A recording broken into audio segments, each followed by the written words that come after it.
Last time out, we broke down the first-round pick, Josh Simmons. Now we have the entire draft to break down here on the Red, Gold, and Bold podcast with you, as always, Jeff Chadiha from the NFL Network, NFL.com. Sam McDowell from the Kansas City Star. My name is Soren Petro from Sports Radio 810 WHB. We will do exactly that. Did the Chiefs reach a little bit on Omarr Norman-Lott? Is Ashton Gillotte more than a rotation piece? Was Nohl Williams worth trading up for? Does Jalen Royals fit the Chiefs' offense? How will the Chiefs use Jeffrey Bossa?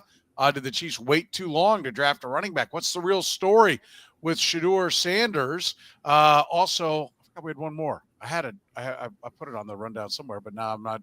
What was our other one? We had one more. Come on, Sam. It was your throw in there. What was the one more? Yeah, I mean, does the Chiefs draft haul change your thoughts on maybe what they should have done in free agency? That's what it was. There it is. Teamwork as we come out of the gates flying here on the Red, Gold, and Bold podcast.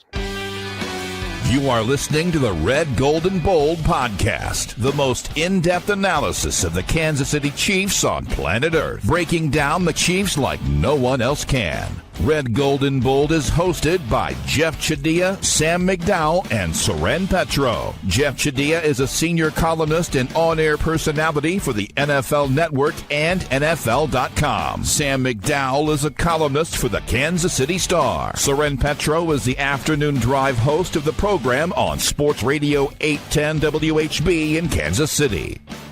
The Red, Gold, and Bold podcast is proudly brought to you by Gann Asphalt and Concrete, Kansas City's nationally recognized full-service paving and pavement maintenance contractor, making parking lot problems disappear in Kansas City since 1994. Free consultations, no commissions, in-house crews, and every project comes with a written warranty. Find them online at GannAsphalt.com or call 816-484-3338. Gann Asphalt and Concrete, one contractor, all things parking lot.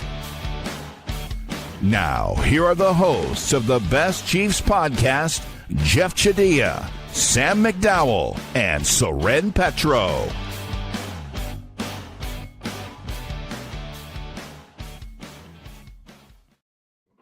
All right, thank you very much, Curtis. Off and running here on a Tuesday night. Remember, if you catch us via the podcast, you can be a part of the conversation. Already got a number of comments up there. All you got to do is join us 9:30 p.m., generally speaking, usually speaking, and you can be a part of the conversation as we stream live Tuesday nights at 9:30, Saturdays at 10 a.m. Let's dive into it. We talked a lot, Jeff, about Josh Simmons. We had that on our Friday morning podcast and talked about it. Anything? Let's just take an overview of the whole draft. Anything jump at you? Was there something that you pulled? I know you love letter grades. You love those kind of things. That's right. My favorite thing to do. Yeah. What was your takeaway from the Chiefs draft as a whole? I thought it was solid. I thought they did what they had to do. They got the players. They filled the holes they had to fill, right? When we talked on Friday about what they were going to do after Josh Simmons, we talked about defensive line, we talked about receiver, we talked about running back, we talked about corner, and they had all those, they checked all those boxes. And so, I'm always mindful at this time of year, and I always try to counsel people. Everybody looks great. Everybody's got great college tape. Everybody's excited to be in the NFL, but you don't know what these guys are going to be. So I always try to be mindful of, I hope they're great players, but realistically, more than half these guys aren't going to be great players. And so, the guys who are going to hit, I hope they hit. Yeah. How about you, Sam? Biggest takeaway? What'd you think? Yeah, I mean, look, every team is happy right now. Every team thinks they nailed the draft or did pretty well in the draft. So a lot of what you hear, and to be honest, like a lot of what I hear from having conversations behind the scenes with people, it's the optimistic version. It's the if it works out version of a lot of these guys. But regardless of what you think of the specific players, the Chiefs, after an offseason of paying the non-premium positions, at least drafted the premium positions. Yeah. And so, this is the opportunity to pay cheaper labor at spots that are very expensive in the market. And so I think, like I said, regardless of your optimism about each individual player, you have to feel good about the actual positions that the Chiefs targeted. Left tackle, interior line, defensive end, edge rusher, and wide receiver are their first 4 picks of the draft, and that's never a bad way to go. Yeah, no, I agree. I like that point. I also like, and this kind of it is maybe a 2A to your point there about it, is that it, they got guys that are going to play on offense. Like too often, I don't like it when I look at a guy and go, well, that's a special teams guy, especially up high. And I don't think you can, I heard somebody called Jeffrey Bossa a special teams guy. I really don't think that's the case. I think they like him as a linebacker. If he's not starting, he's going to play special teams. But my understanding is they do like him very much as a linebacker. Brassard Smith's going to play special teams. He's going to return kicks, punts. So I think he's the one guy that we might say, well, it's Isaiah Pacheco's show again, and Kareem Hunt's, second in command. Maybe Elijah Wilson does something. I think, it to me though looks like they took guys that are going to play on offense and defense, and I think that's important because I think that's where you win the games now. I think they've been at times guilty of overemphasizing special teams. So I do like that, and I like the draft overall. I don't mean to irritate you, Jeff, but I'm going to be positive about the. You can be positive, yeah. Yeah. Let's break it down. If you did miss our go ahead, Jeff. I'm sorry. Yeah, I give him a B for it. I'm not being negative about it. I give everybody a B. Like no one has a bad draft in my mind. That just kind of completely took away any value, any positivity to the B you gave the Chiefs. They all get B's. B's for everybody. You're Oprah handing out cars, right. B's. You get a B. You get a B. We did talk a lot about Josh Simmons. If you missed that podcast, grab it. It's the last one, episode 229. Before this, so we want to focus on some of the others. We'll get to Simmons some more here in a little bit. But let's start with Omarr Norman-Lott. I will say this: if there was a guy they reached on a little bit, I think this might have been the guy. I don't think they feel that way. But again, when I say reach, because if you took Tom Brady 1-1, it would be a great pick. Right. But if you took Tom Brady 1-1, you would have reached on him. So I want to be clear. Reaching does not make it a bad pick. I think usually, and for a lot of times it is a connotation that goes with the negativity. Right. But I just laid out, if you taken the greatest quarterback of all time 1-1, you didn't make a bad pick. But the fact that you could have got him in rounds 2, 3, 4, 5, and down into round 6, you reached on him. So I think it's not just who you pick, but it is playing the draft board and maximizing the returns on what you can get. And I think, when they got Simmons, because I think they thought they might be going edge there, they might be going D-tackle, depending upon what happens if Simmons had gone at 21 or something. I think it could have been a defensive lineman. So I think once they got Simmons, they were going to take a defensive lineman. And so I do like the pass rush skills, Sam, but I think if they reached on anybody, this is the guy they reached on. Well, I mean, you look at the big boards overall. I mean, the consensus big board for Omarr Norman-Lott was 78. He gets taken 63rd. For Ashton Gillotte, it's 92. He gets taken 66. So the consensus boards thought both of these guys went earlier than what they were anticipating. But with Omarr Norman-Lott, I'll point out that Shamar Turner went a pick before he did, and that, Alexander went, what was it, 2 picks later? I mean, Darius Alexander from Toledo opened the 3rd round. Yeah, so he goes 2 picks later. There's another D tackle that goes 5, 6 picks later. So I thought that at the time. In retrospect, I feel as though they don't have another opportunity to draft this guy. And I think when you look at him, the confounding thing is the reason people have him down the board is he doesn't play at Tennessee. I mean, he played 24% of the snaps last year. That's incredible for a second-round pick. He did not have a single game last year where he played 30 snaps. 0. And when you look at Tennessee, I think you wonder, how does this happen? But also, James Pierce doesn't play nearly as many snaps as I think you would anticipate. I think only one time last year did James Pierce play 40 defensive snaps. That's crazy. So Tennessee just goes with the rotation. And I think I know the Chiefs just swiped out that from it and said, what's he like on a per play basis? And, I know I'm not the first one to mention the statistic, but Pro Football Focus ranked him as leading the nation in pass rush win rate among interior linemen. And so it's obviously what they envision as a replacement for Turk Wharton. But, he does have things he obviously needs to improve. I mean, his missed tackle rate really stands out, by the way. I haven't heard a lot of people talk about that. He had 9 solo tackles, 3 assists, but 6 missed tackles. Like, that's a pretty high missed tackle rate. Like, he's going to have to improve that to be more effective in the running game and play on more than 24% of the downs at the NFL level. And that's a little bit my point. I mean, I do get it. I understand why they took him. We heard Ryan Nutt, the director of college scouting, talk about, the 99th percentile of pass rush win rate. Like, if you get 10 at bats and you get 4 hits, you'll be in the 100th percentile of batting average in Major League Baseball, right? But you don't qualify for the batting title, right? You were 4 of 10.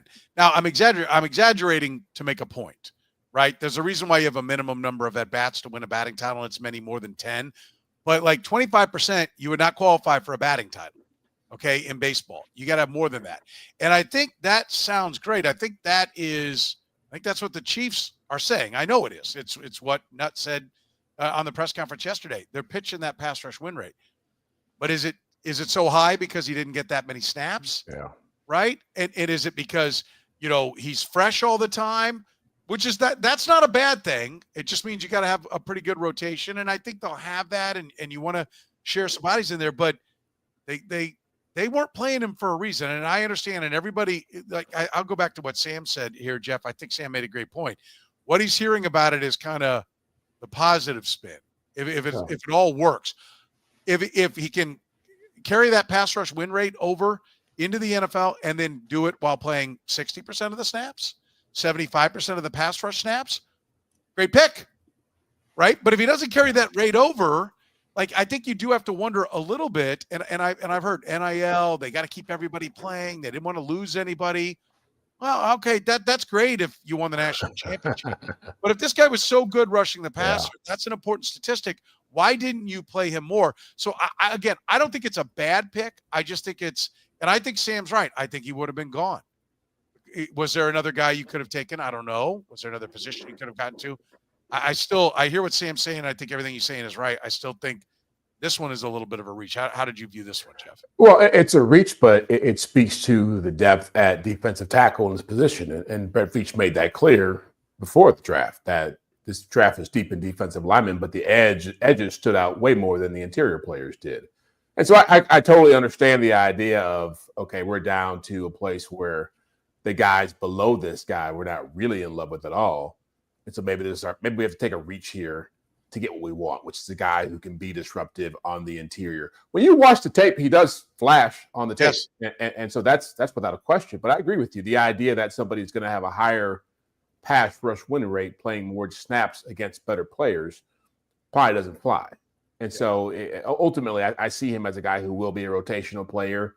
If he evolves into more than that, great. But look, I think that they were in a tough spot. They made the best of it, knowing that there probably weren't great options after that. Yeah, I think the reason they did it, and by the way, the last time I kind of had a thought about this was Mike Dana, and I think Mike Dana has lived up to his draft slot, right? He was a lower pick than this. But, it was kind of like you looked at him, you looked at how much he played and the productivity at Michigan in particular. And then you find out, well, it was really, because he didn't do squat. I mean, Jeff, you didn't even know who the hell he was, and you're a Michigan guy. I remember us breaking that down, like, what the hell here? So, look, they're pretty good, and I think they've earned the right to, on those picks to get the benefit of the doubt. And I do think when you hear them gush about Gillotte, which we can kind of fit in here a little bit as well, you hear them gush about Gillotte, I think if they didn't take Norman-Lott, they probably would have taken Gillotte. And I think the reason they did what they did was because the defensive tackles are thinner. And they thought of, I think they love Gillotte, but if they lost him, there's a better second option where I think to Sam's point, this was the last pass rush D tackle they thought that was there. It also makes me think Sam was pitching Derek Harmon pretty hard, that if Josh Simmons wasn't the first round pick, he might have been the first round pick, Harmon. Just because of the lack of depth at that position. For sure. And my guess is they thought while I thought Derek Harmon could be available, I don't think they thought that was going to be a possibility. Looking back on that, is that, I realized his stock had dropped to a point to where when I used the mock draft simulator, he was there often enough for me to say, okay, this is a guy. I don't think that their mock drafts indicated that Derek Harmon had any shot at getting to 31. But, when you look at who else is taken behind him, that's what else is actually pretty interesting to me about this Chiefs draft as a whole. Is a lot of the guys that are picked immediately after the Chiefs picks are guys that we even on this podcast have mentioned as guys the Chiefs might target. It's not like after the Chiefs pick, you see 3 quarterbacks taken, for example. And almost every time the Chiefs picked, immediately after, it's 2 picks later that Darius Alexander from Toledo's taken. You're like, oh, that was a guy I thought maybe they could be interested. Now, his age, I did point out, he's 25 already, and that could be a drawback, but don't think that, Omarr Norman-Lott's not going to be compared to Darius Alexander. And you see that at edge, too. I mean, when they take Ashton Gillotte, you see right away, your guy, Soren, your first pick. I mean, we had the inverse. I had Derek Harmon going too late. You had Landon Jackson going in the 4th round. He drops all the way to 72. Yeah. They take Gillotte at 66. Like, don't think we're not going to be comparing those 2 guys. Oh, sure. And then Princely goes right after Landon Jackson.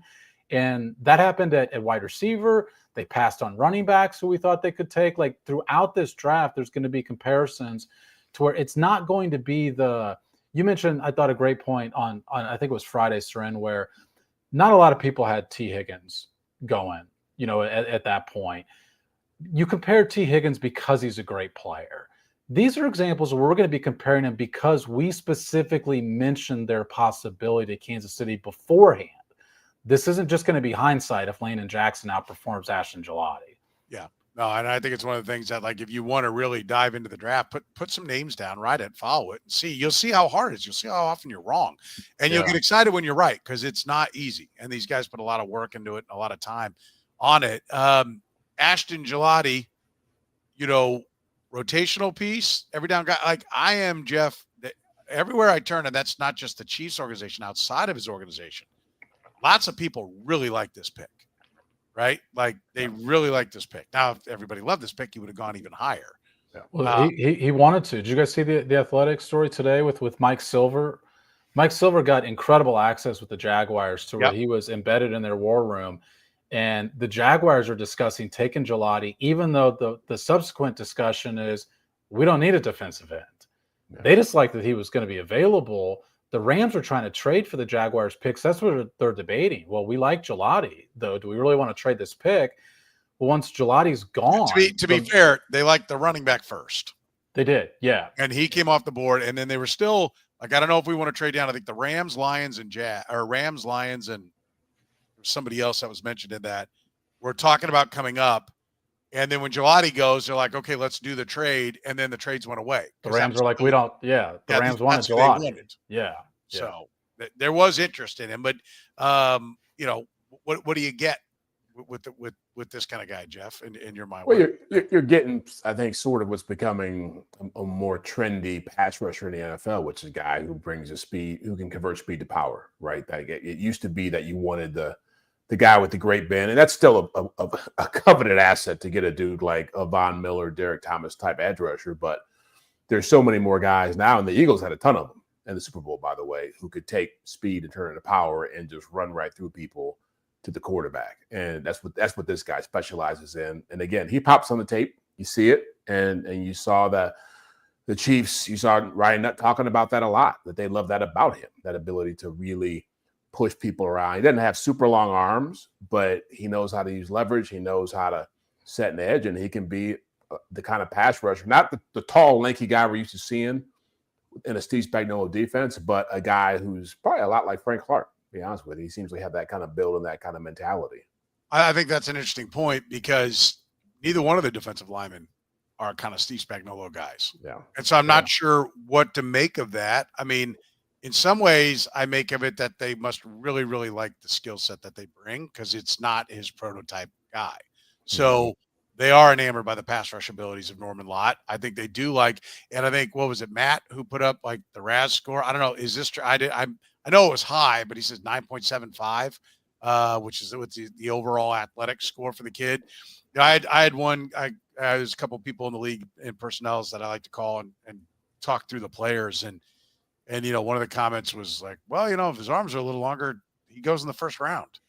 Yeah. He ranked 52 out of 2,000 defensive ends since 1987 in the Raz score. I mean, the Chiefs like Raz guys. Like, we know that. Like, they've taken a lot of guys that score pretty high on that. A couple things stand out to me about Gillotte. I wonder what would have happened. As a junior, he had 11 sacks. As a senior, he had 4.5. I wonder what would have happened if he went 11-11. Because what's interesting about the sack numbers is the pressure numbers are identical from year to year. And so, Eric Eager used to talk about this a lot on this podcast, which is like, give me the guy who affects the quarterback, because I believe the sacks will come. It's sort of, the baseball player who hits the ball really hard. And I don't care about I know he's hitting the ball really hard. That's more indicative of what's going to happen in the future. That's how pressures are. And Ashton Gillotte affects the quarterback. He was 11th in pressures among edge players last year. He was 6th the year before. Like, whatever the measurements are, he finds a way to get into the backfield. And found a cool story on him, by the way, last night. I mean, a really high character kid, by all accounts.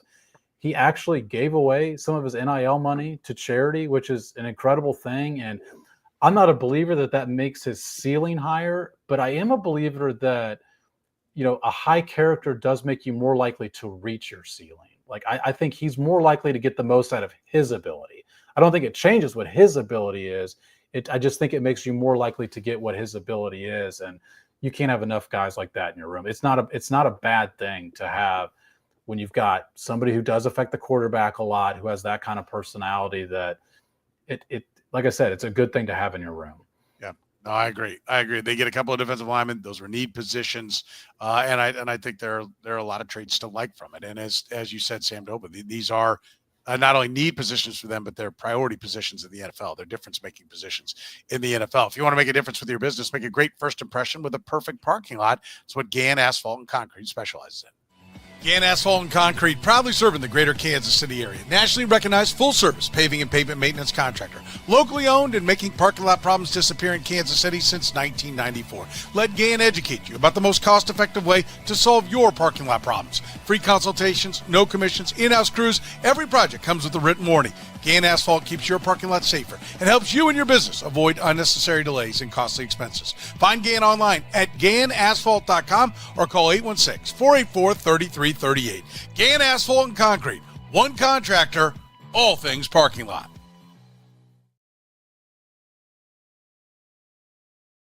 Besame Wellness for all your cannabis needs. With fast, easy, and discreet delivery, you can enjoy the same deals you enjoy in-store, but delivered to your home or office. Even same day. Restrictions may apply. Any questions? Let Besame's top-rated customer service team assist you. And this Chief season, don't miss a minute of the game with no delivery fees on game days. And when the home team wins, so do you. Use promo code 3PEAT and receive some extra free goodies with your next Besame order. Don't forget, you can still use promo code podcast25 to save 25% on your entire order for online delivery or at any of their 5 area Besame locations. All right, let's press on with the defensive back. Your world, Jeff. Nohl Williams. I don't know about you. I read a number of things. This was a guy that a lot of people like coming into this draft. The Chiefs move up to get him. That's one of the things I will cite, that their first 3 picks, they didn't trade up. So they still had picks here. In fact, traded down in round 1 and got the extra 5th round. Now they did start to trade up in these spots.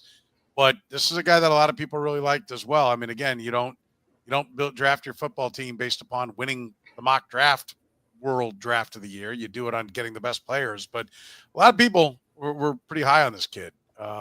Is this their next bargain at corner? Yeah, well, I don't know if he's a bargain. He's picked a lot higher than most of the guys they get at corner, but look, he gets a lot of interceptions. He's a ball hawk. He's not the fastest guy in the world and not a phenomenal press cover guy. Again, he doesn't fit the stereotypical size-wise. He fits the mold of what Spagnuolo likes, but as far as skill set goes, a little different guy. But I don't mind a guy coming in who had 14 interceptions in college and 7 last year and has a real feel for when the ball's in the air, going and get it like a receiver does. And I think he's going to, again, you knew they were going to get somebody to give them the flexibility to take Trent McDuffie out of the slot or put him back into the slot and have somebody else play outside. So this guy seems to bring that characteristic to this defense, which is a good thing. Yeah. Are you a fan of the pick, Sam?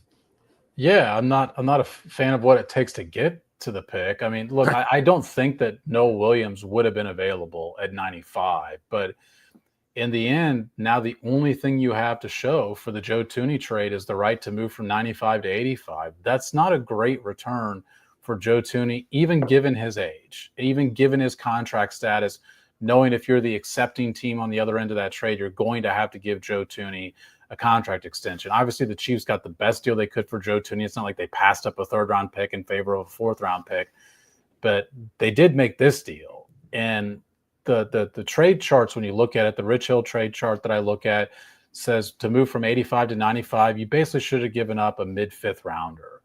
They not only gave up a fourth rounder, even their own fourth rounder wasn't acceptable. They have to give up the Bears' fourth rounder. I feel pretty confident in saying the Chiefs are going to pick after the Bears probably in next year's fourth round. So that's a better pick than I think that they should have given up for it. But the actual player, yeah, I can see why they like him. And the thing that I like about them just taking a cornerback is they're a year early before they actually have the need. Now, they could have the need, but Najee Johnson's in his last year. He's on the exclusive rights free agency deal. Jalen Watson is going to be a free agent, and Joshua Williams is going to be a free agent. So you're a year early on it, and you're drafting a position that you've excelled at developing. They develop no position better than they develop cornerback. So I think they should be taking a cornerback almost every year, because look at what happened when they had an excess at cornerback.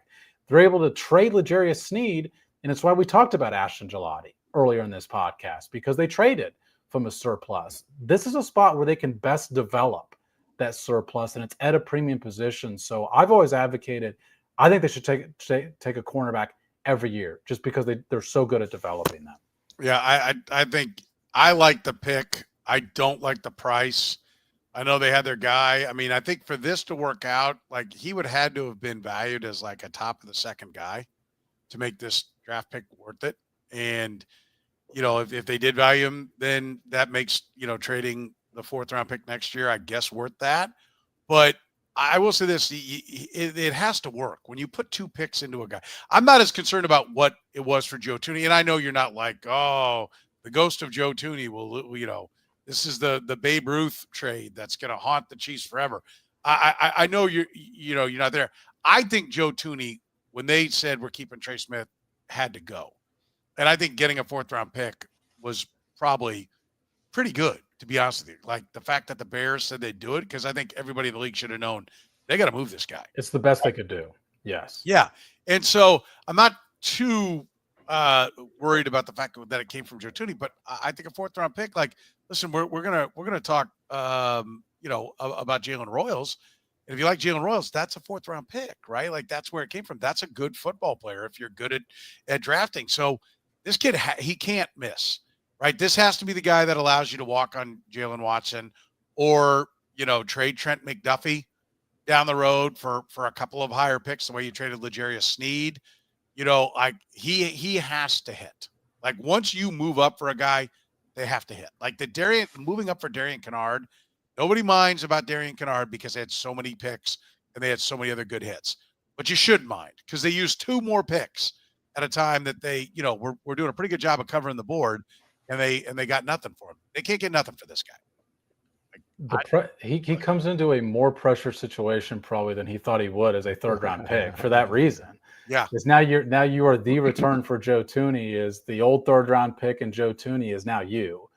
And so I think usually when you're a projected, early third round pick, mid third round, late third round pick, you probably think there's not going to be a ton of pressure on me to, like, all of a sudden there's pressure on Nohl Williams to hit for the exact reason you just mentioned. Well, and Jeff, I mean, would you call the corners an extreme strength for this team now when Trent McDuffie up at the top, Jalen Watson back, presumably even healthier than he was to finish the season at the end of the year, Christian Fulton.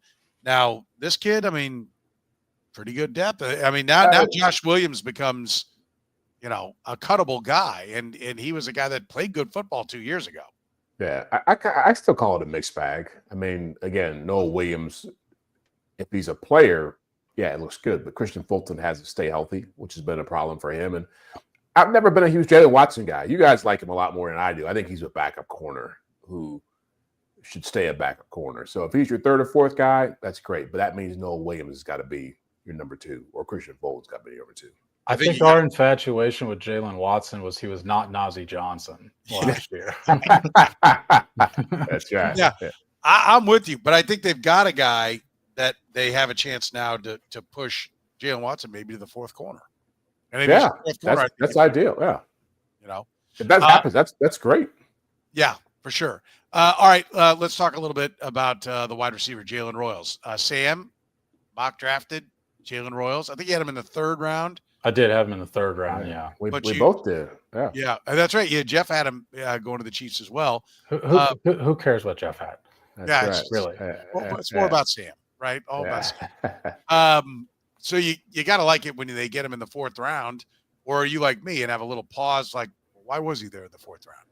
Well, I think the reason he's there in the 4th round is pretty obvious. Blair Kirchhoff on our podcast of the Star made the point that usually when guys have the season that he had his sophomore year at Utah State, where he has 15 touchdowns, usually those guys are gone the next year, right? They're playing in the SEC, they're playing in the Big Ten, they're playing in the Big 12, and then you get to see him against better competition. Certainly that has to deal with the hesitancy about Jalen Royals is we've never seen him play with the SEC against the Big Ten. Like, this is going to be a significant leap for him. And I know that the Chiefs say, hey, this guy plays all over the place. He didn't play all over the place at Utah State. Utah State has an offense where they like to get it and go, which means the easiest way to do that is to keep guys in the same position in which they played the last snap. He played 82% of his snaps, not just out wide, but just at the X position. Now, I think the Chiefs need an extra wide receiver, so that's not a terrible thing. But my point is, when they try and teach him a lot of different spots, it's really going to be a learning curve for him. The reason I think it's worth it anyway, his yards after the catch is incredible. I mean, 7.9 yards after the catch per reception last year. He was 11th in FBS in that stat. And the reason I think that's really important, I mean, look, Andy Reid's offense does depend a lot after the catch. But I think last year, part of the lesson the Chiefs should have learned from their passing game struggle is you've got to have guys that can make plays after the catch. Because if they're going to play deep and have this deep shell coverage to prevent you from getting the yards through the air, you need to get the yards after the ball's already in the receiver's hands. They had that with Rashee Rice. He gets hurt. That changes a lot of things. Now you've got a potential backup. You've got a plan B for if Rashee Rice misses time, whether that's injury, suspension, what have you.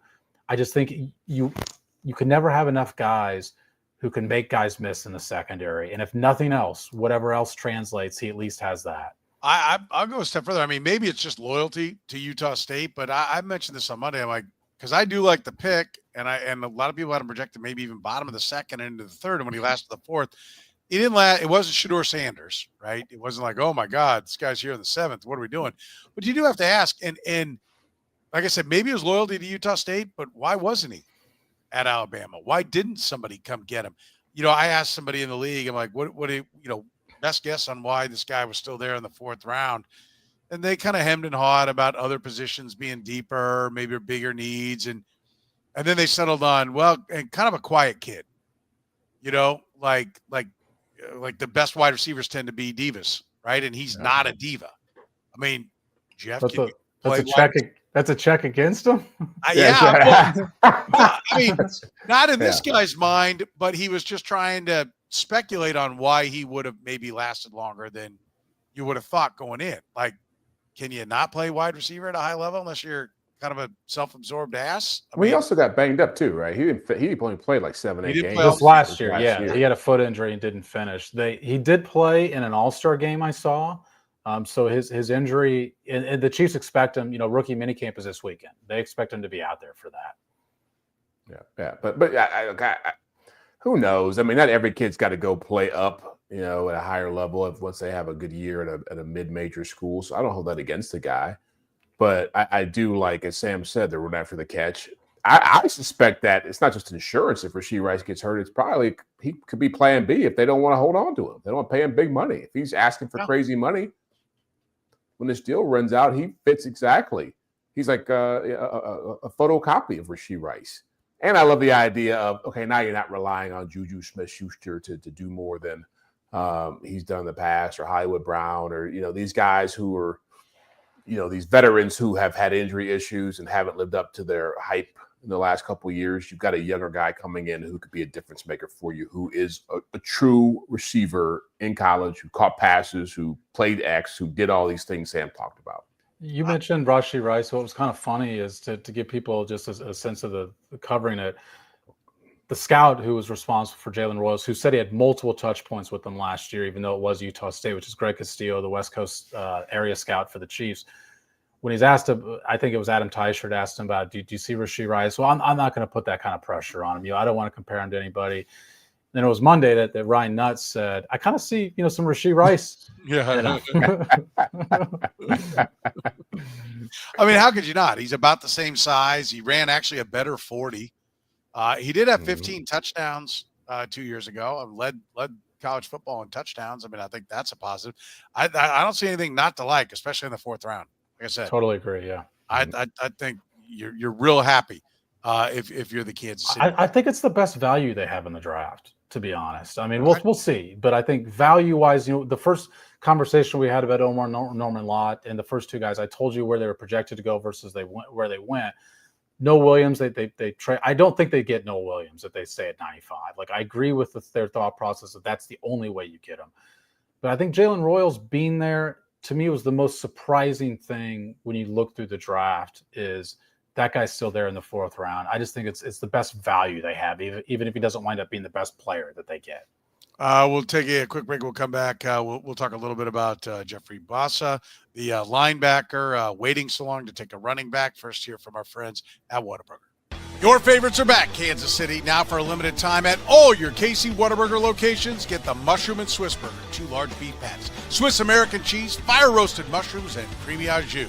How about the sweet and spicy bacon burger? 2 large beef patties, American and Monterey Jack cheese, bacon, grilled onions, and topped with sweet and spicy pepper sauce. Or grab the patty melt, even the honey barbecue chicken strip sandwich. They're all perfect with the Whataburger Banana Pudding Shake. Remember, Whataburger's open 24 hours a day with breakfast served from 11 p to 11 a. And don't forget, you can get all your Whataburger favorites and more by downloading the Whataburger app with the QR code. Whataburger, proud sponsor of the Red, Gold, and Bold podcast. Gann Asphalt and Concrete, proudly serving the greater Kansas City area. Nationally recognized full-service paving and pavement maintenance contractor. Locally owned and making parking lot problems disappear in Kansas City since 1994. Let Gann educate you about the most cost-effective way to solve your parking lot problems. With free consultations, no commissions, in-house crews, and every project comes with a written warranty, Gann Asphalt keeps your parking lot safer and helps you and your business avoid unnecessary delays and costly expenses. Find Gann online at GannAsphalt.com or call 816-484-3338. Gann Asphalt and Concrete. One contractor, all things parking lot.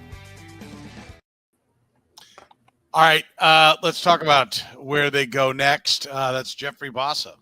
There was a mention, Sam, by Ryan Nutt that this was the spot they were kind of thinking running back, but they looked at the board, and this guy was by far the highest guy left out there. Linebacker, maybe not the biggest need, certainly not the biggest need this year, but, Drew Tranquill is cuttable after this year, and Leo Chenal has only got one more year under contract. So this does check a box for a need in 26. Yeah, I actually really praise them for that exact reason for this, is that this was not on my radar for them to get a linebacker in this draft. And every team goes into the draft saying they're going to take the best player available. Here's an example of the Chiefs actually doing that. There's just a player who sticks out on their board, who's graded well above everyone else on their board. I think they had a 3rd round grade on this guy. And he's there in the 5th round, so you just take the best player available. And he's got an interesting story. I mean, look, he was a safety at Oregon.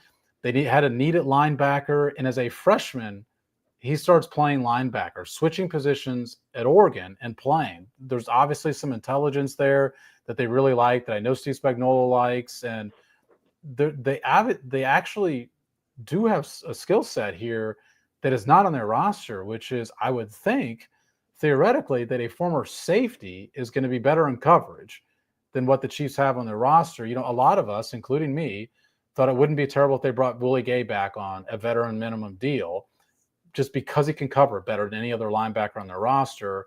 If you can get that out of a rookie 5th round pick and that contract 4 years, that's not a bad thing.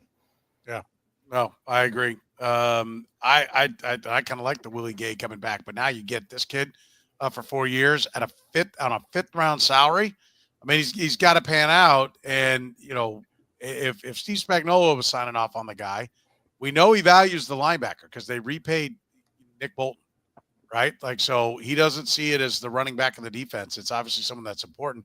And this kid played outside and inside, Jeff. So he, to me, I don't think he's Nick Bolton's replacement, but I think he probably is Drew Tranquill's replacement, whether that's 1 year from now or 2 years from now after his contract's up. But it looks like that type of guy who can play outside. And if you need him, if Nick Bolton goes down for a few games, you have to put the green dot on him. He's not like, oh my God, what do I do in here in the middle? Yeah, no, I think he definitely is Drew Tranquill's replacement. And I if I remember correctly, I think Drew Tranquill started college as a safety. So I think he's got a similar background to what Bossa does. But hey, you have to love a kid with the versatility.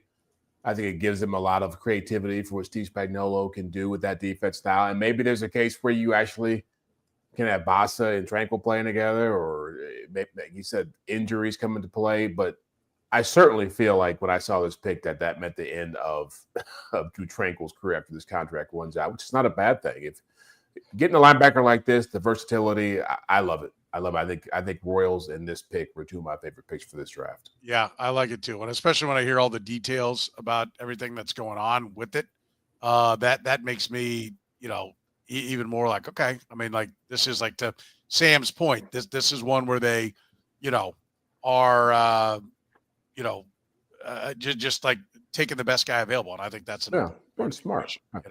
So I think that's a huge part of it.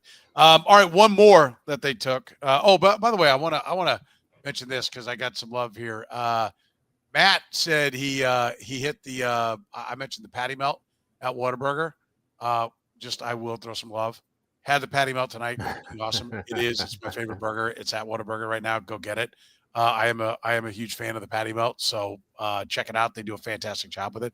But let's talk about the running back. Right, Sam? Do they get a running back or do they just get a kick returner here with Brassard Smith? Yeah, I mean, so that's the consequence of taking best player available. Is I think that they should have, and ideally they wanted to come out with a guy who is more like week one ready to impact the actual running back room. They feel pretty confident that Brassard Smith is going to impact the kick return game. First of all, you need two of them. There's going to be a lot more returns this year with the consequence of a touchback being the 35-yard line. And he's going to be one of those two guys. I'd be really surprised if he's not one of those two guys. In an ideal world, you picked up a running back in this draft who could be a kick returner, receiver out of the backfield, and an actual threat in the running game, an explosive threat in the running game. This guy has the tools to be any of those three, but there's a reason he's available in the 7th round. Like, it's not like he's suddenly going to be a starting running back, your kick returner, and your third down back. But it'd be great if he could fill more than just the kick return role, because I said this before the draft, they need some help in their running back room. They were dead last in the NFL in explosive runs last year, despite running the ball a tick more than average in the NFL. This wasn't because they were a pass-happy team, didn't have enough running game to get explosive rushes. They gave themselves the opportunity. They weren't able to get explosive runs. This guy's got the speed to do it, but whether or not, he did play running back his whole life until college. He gets moved to wide receiver, then gets moved back to running back at SMU. I don't know what that experience really translates to as far as being able to see the hole and that sort of thing. So I'm interested. I'm interested to see what he can do, but I think they need more than a kick returner out of a rookie running back this year. Yeah. What do you think of this pick, Jeff? I'm lukewarm on it. He was the guy when we were doing our mock draft. I mentioned, obviously I said Quinshon Judkins was the guy. I would have loved to have seen them land, but he was long gone before they started thinking about running backs. But this was a guy who I threw out as a possibility because of the speed. I mean, he runs in the 4.3s. There was a guy at Virginia Tech, I think, was in that same category. I think his name was. And that's who I'd pegged him, but he was gone before their 4th round pick. Yeah, he went quick. Yeah, and so this guy in the size is a little concerning, but I'm with Sam. I think he's somebody who's going to have more impact in the special teams part of this. And it leaves me underwhelmed by the running back situation because I still think you're relying too much on guys last year who couldn't give you enough pop. I think they liked him because of the speed. I think they should have looked at more guys who offered more variety in what they could do out of the backfield. I think they probably were going to take one of those guys in the 5th round, but Bossa, I think this is we both like the Bossa pick, and I'll live with this running back choice. And I do like the skill set. I mean, they really like, he's sub 4.4 40, so he's got speed. They really are talking him up as a kick and punt returner. So they really seem to think he's going to be able to be explosive in that. And then everybody thinks kick return is going to be more important. And he did play some wide receiver as well, right? Like, so I think, he should be a pretty good catcher of the football out of the backfield. I know Tommy said, is he Jerick McKinnon 2.0? Maybe. I'll be honest. McCluster 2.0. Yeah, I mean, you'll take it if he's that. I mean, that's like, I don't know that he's going to be the blocker. Like I do want to point out he couldn't get on the field for 3 years at Miami. Now, this isn't the old U that had 4 first-round picks, right? They were pretty good this year, and they've been increasing the talent here over the last few years at Miami. And SMU moved into the ACC and played a real schedule, and so those numbers are good numbers, right? ACC had 3rd most players drafted in the league. I think 45 players, or maybe 49 players. That's a real league, and so I'm not trying to dump on the guy, but I don't know. Is he going to block? I assume he's probably not going to block that well. I'm assuming that's part of the reason why he didn't get on the field. I don't know, but I think you like the traits. If he's a kick returner and that's all he is, you needed it, right? And for a seventh rounder, that's not a bad thing. No. My point is where Jeff said that the aftermath of this draft leaves you wanting more in their running back room, unless Brassard Smith greatly outperforms his draft position, which is possible. He could do that. Isaiah Pacheco did that. I think your Jerick McKinnon is Kareem Hunt, to be honest with you. When they went and got – what do you mean by that? I think he's going to be your 3rd down back. Wow. That's what he was. A good thing? I think if he's not also carrying the ball 12 times, like if Isaiah Pacheco and Elijah Mitchell carry the running load, I think I think if Kareem Hunt comes in on 3rd and 3 and you don't know if they're going to hand him the football and he's going to move the pile for a first down, or if he can pick up a blitz and he can catch the football.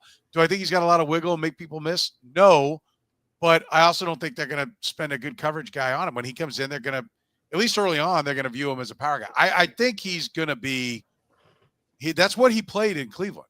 I mean, that was his primary role.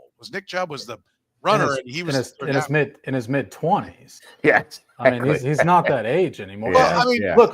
Neither Samaje Perine, and he held that role to a degree last year. Yeah, he did. I'm not saying this is ideal. I'm just telling you, with this roster, I mean, unless this kid comes out, I don't think this kid's going to be able to block well enough to be the 3rd down back right away.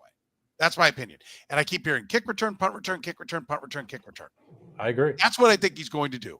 So now when I look at the other running backs that are there, Isaiah Pacheco's never really been much in the passing game. Elijah Mitchell's never been much in the passing game.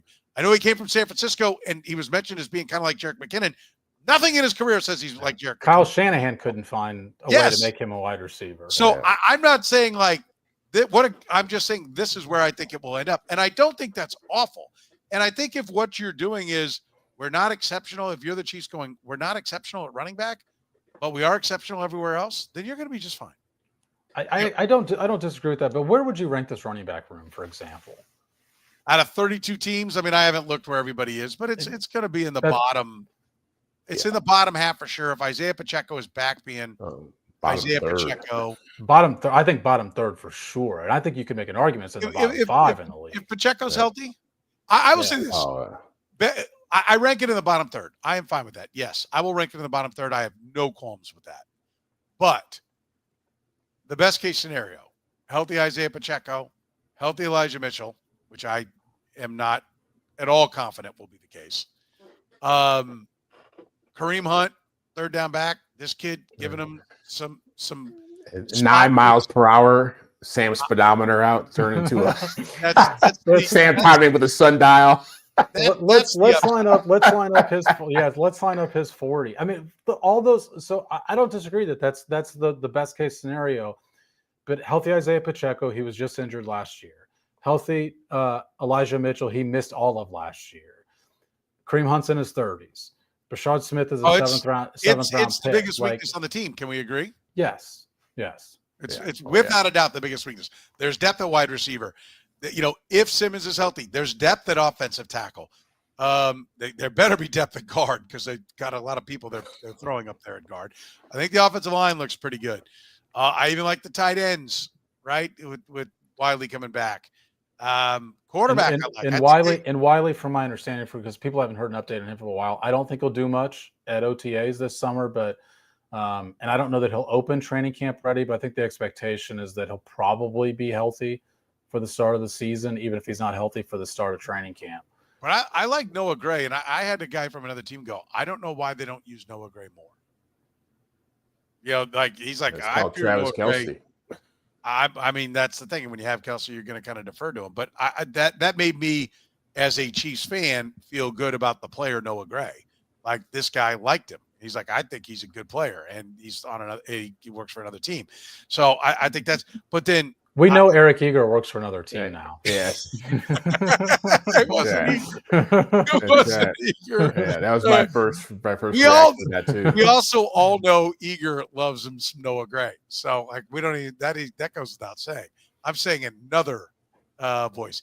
But I think the defensive line's gotten a lot better, getting Amenahu back, and now the 2 draft picks added in there. I like the linebacker depth. I like the corners. Mike Edwards, I think, is a nice sign to give him some depth at the safety. By far, the weakest spot is running back. And it's not like that's not a terrible position to rank last on your list. No, like it's my whole valuing point, the positions correctly. Yes, it's not a terrible spot. I just thought that this year's draft was so deep at this position. Yeah. You thought they were going to do more. Yeah. Yes, this was the spot to potentially get your every down back for the next 4 years. And I don't think they escaped the draft with that. As long as, and by the way, shout out to Eric. I'm sure he never misses a podcast if Eager is watching. But the other thing Eager, taught me at least was is that the least important position is left guard. And so they've got a hodgepodge of guys that are going to compete at left guard. Well, okay, that's the least important position on the field, according to one analytics guy. What's the position you should never draft high or overpay or give extra contracts to? Running back. Okay, that's why they have a question mark. I mean, this is a well-thought-out roster, right? While carrying a huge contract quarterback, which you're going to be weak somewhere all the time. The big thing is Simmons. Like, if left tackle solved, then this is a pretty badass team. If it's not solved, it looks a lot like last year. Maybe a little better in some spots, maybe a little worse in others. Free agency. Would you have done it differently, Sam? Now that you see what they got in the draft, would you have done that differently? The actual guys they signed, no, because I think you could look at it and say, okay, did you need Jalen Moore if you're going to get a first-round pick? Because Jalen Moore is the most expensive free agent they signed. I mean, $15 million of their cap is going to Jalen Moore this year. You could say, what could you have done with the other $15 million? You got a left tackle in the draft. I think that's the easy stuff to say. The lesson I think, though, that could have been learned that I think we probably knew beforehand is there are linebackers. I mean, they don't expect Jeffrey Bossa to be there in the 5th round. He is. That happens with linebackers a lot in the draft, where you might have a 3rd, 4th round grade on a linebacker. He's there in the 5th, 6th round. All those guys you can turn into special teamers. And you gave Jack Cochran $2 million this offseason, and that's a lot. And so I think that's one of the things that actually could learn is their own guys, maybe they didn't need to protect at the level they did. They obviously did the same with Najee Johnson. But Najee Johnson at least plays a premium position. I just think Jack Cochran's never been anything other than a special teamer. And you can make those guys at the end of drafts. I would agree that hindsight being 2020 and knowing that you got Bossa, you don't want him. I actually think they've always been, since Andy Reid has been here, and certainly Brett Veach has done a nice job of carrying this forward. But even with John Dorsey, they've always done a great job of putting together a 53 without the draft. And yes. And I think that the one spot they were weakest was interior pass rusher. That's also why I believe that there's the potential for that to be a reach, because that was their biggest need, right?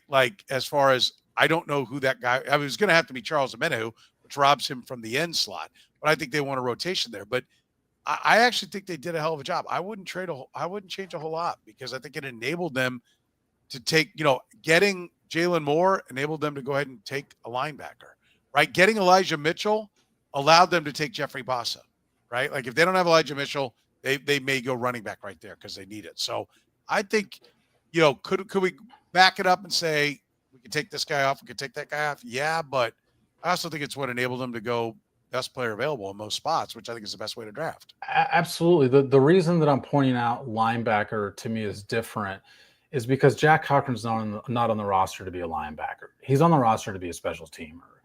And when you look at the availability of that specific role, a special teamer who doubles as a linebacker when needed, those guys are available in every draft, and they're actually available frequently after the draft. Yeah. They got it with Ben Neiman like 7 years ago. He was on the team for years. Curtis Jacobs was a guy that they brought into camp last year. When they cut him, the Patriots picked him up, and he played 60% of the special team snaps for the Patriots last year. Jack Cochran is one of those guys too.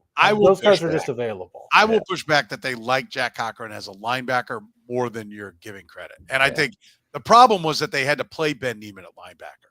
I think Cochran is a better linebacker than Ben Neiman ever was. And so I do think there's more of an appreciation. Your point is valid. The question is, Jeff, I mean, knowing what you got, if you could have put these guys on the roster first, who would you have let walk, or would you have gone somebody else? Would you have done it differently? Well, I wish Sam would have phrased the question as, knowing the Chiefs draft haul, would you have left Jack Cochran on the side of the road like a dead roadkill? It's really, I didn't really have a problem with what they did for agency wise, and I think that, I think they felt as if what we talked about last year in the offseason, their depth was an issue, and so they wanted to address that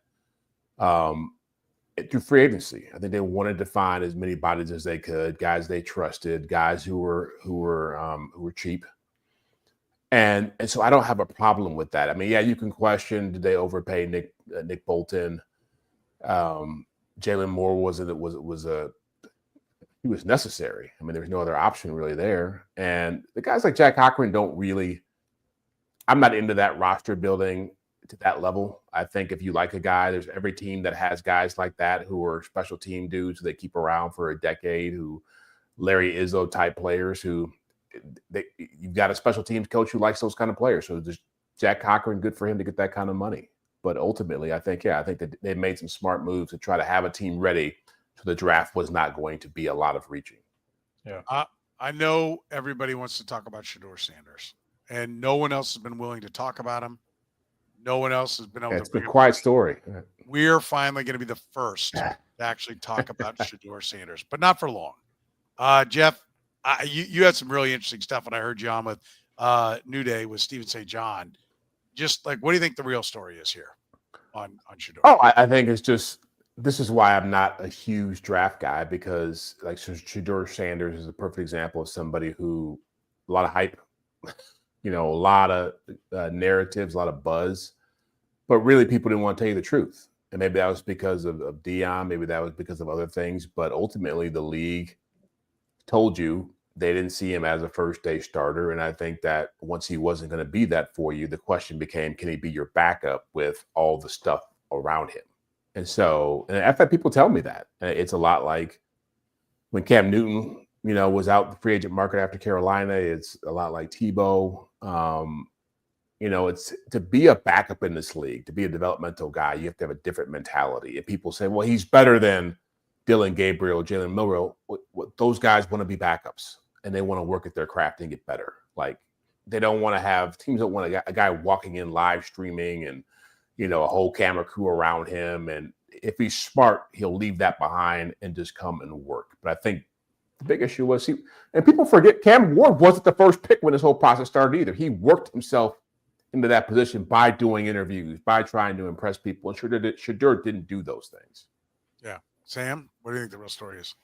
Well, I think, first of all, that the Browns get fortunate, because I think the number one question about Shedeur Sanders is, can he get some humbleness to him? And if this process doesn't humble him, nothing will. Yeah. So you at least get to test that before you use a premium pick on it. Instead, you only have to use a fifth rounder after he's gone through that process. But, look, I saw a lot of the talking heads, and it's not just Mel Kiper. There were a lot of people that were like, if you take everything else about it, you just focus on the football, he's got to be a first or second round pick. Yeah. And what employment anywhere should you take everything else out of it? Like, of course it matters whether or not the guy's motivated.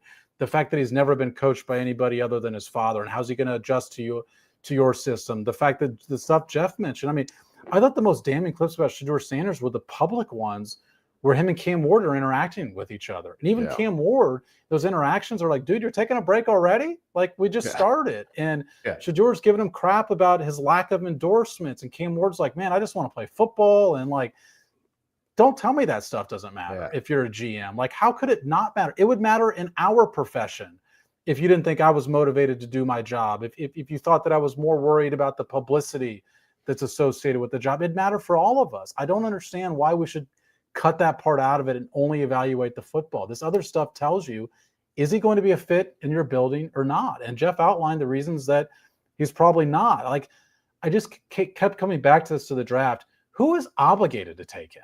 Yeah. What team is obligated to make that pick? And the answer is nobody. Yeah. Nobody's obligated to make that pick for the betterment of that person or for the betterment of the league itself. Everyone should be concentrating on their own team and what's best for their own team. And they determined that was not good. You know, a good pick for their own team. And I don't have any problem with that. The other thing I was told is that, you know, if you are taking him and, you know, like one of the reasons why he fell like a rock through the second and third round is like, if you take him up there, then people are thinking he might be the guy now. And that, you know, if you're not doing, you're probably a coach or GM that's maybe a little bit on the hot seat, especially a coach. And if it's not going well with him, is Dion on the phone to the owner lobbying for the job? Like, no, I know how to coach him. I can get you there. And that some coaches are like, I don't need to be like, is Dion calling my owner? Right. Am I like, is this going to be the next thing? Like, I don't think anybody needs to, like, you take a guy that you're not sure is that great. Like, I definitely think he takes way too many sacks, and that's going to be a big problem. Yeah. And then you got to hear about how you're the problem because he was a star. I do think it's I wonder if Cleveland wants the cameras, right? That's kind of what Haslam. It's like, oh, bring the circus to town. I love me a circus.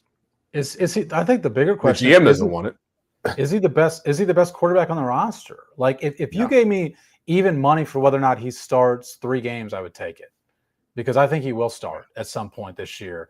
Is he going to be a week 1 starter? I think is a different question, but you could make an argument he's the most talented quarterback on that Cleveland roster now. Yeah, with what Joe Flacco is now. Joe Flacco. In his prime. That's the Flacco they have. Yeah, that is the Flacco. Yeah. Kenny Pickett. Come on now. You're forgetting the golden era of Kenny Pickett football. Come on now. I will never blame somebody for over investing in the quarterback position. Like, when you don't have them, like, keep taking shots. So from that standpoint, they got 5 guys.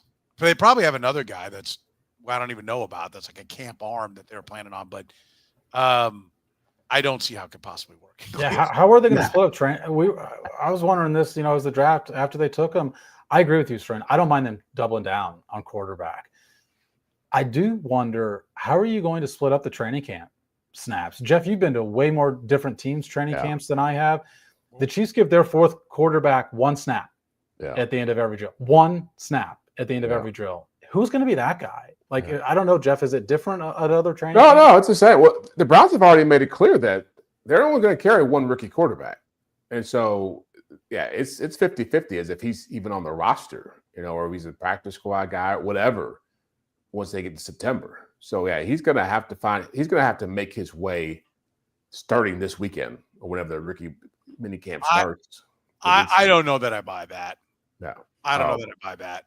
I think they said that.